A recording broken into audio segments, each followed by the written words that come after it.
Mazuma TV, what's going on, y'all? Shout out to Mazuma Nation. Shout out to the Mazuma Mob. We in the building as always, man. I hope everybody's having a blessed, beautiful, positive, productive day. On my way to go get it, man. I hope y'all doing the same.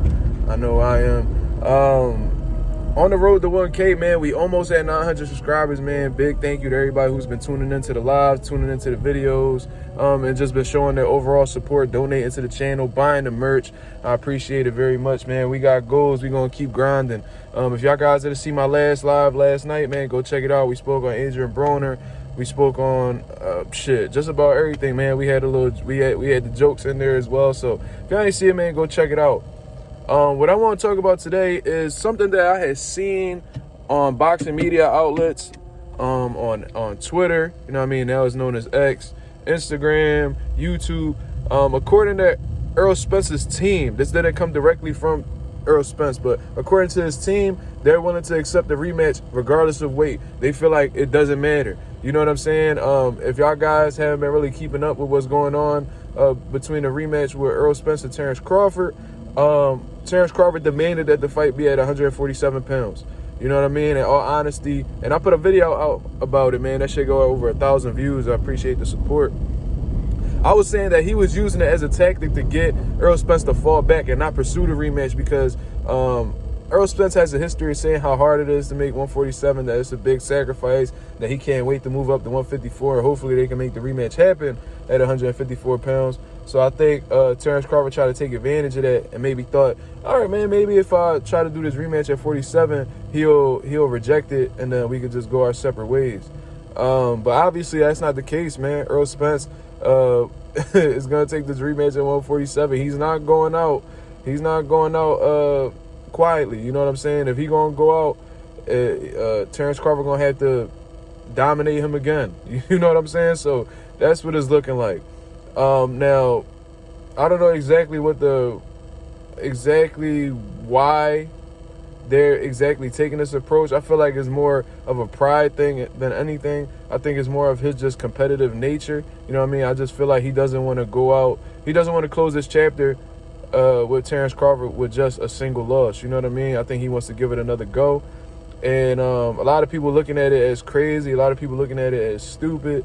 You know what I'm saying? And all honesty, I just think he got a lot of fucking courage, man. He got a lot of balls to go in there against Terence Crawford after that hellacious beating. You know what I mean? After that 9th round stoppage. And knowing that you had trouble making the weight, you probably leaving a lot of fight at the gym to go through that extreme weight cut again when you easily walking around in the 170s, in all honesty. And you're going to have to go into another camp where you doing tough sparring. You know what I'm saying? You over here, you taking punishment and sparring, and you abusing your body with the weight cut. And then going in there to get into another possibly grueling fight against Terence Crawford, man, that's doesn't seem like the best situation. You know what I mean? I don't know exactly what's going on with his team members. I don't know if they're advising him not to take the rematch. I don't know exactly what Derek James' take is on this. He's been pretty quiet. Obviously, we don't know what Al Heyman's saying. But I'm sure there's some people around him that's like, yo, bro, let's just, you know what I'm saying, try to see this fight later down the line. Let's get you some rest. Let's recover from this fight. Take our time, come back in the first quarter of next year and try to make our debut at 154. And hopefully that fight get presented to us again. You know what I'm saying? Like, I guess that's how they looking at it. I'm assuming that's somebody in his team looking at it that way, but Errol Spence, he's known for being stubborn. He's known for being competitive. And you can tell that he's legacy driven, man. I can tell that he's not honestly all about the bread. And he's confident in himself to know that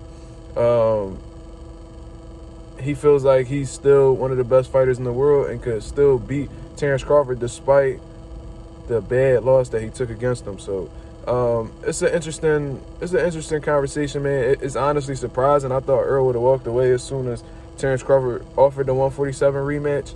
But I guess it's happening, man. So we might as well just stop talking about potential fights for Terence Crawford, talk about potential fights for Errol Spence, because Terence Crawford going to have to honor that rematch clause, man, and he's just going to have to follow through with the fight. And most likely it'll be happening at the end of this year or early next year, man.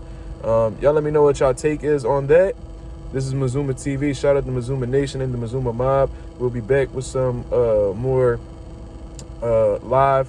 We got another live coming on tonight, man. Go check it out. We definitely gonna chop it up with the nation. We gonna chop it up with the people.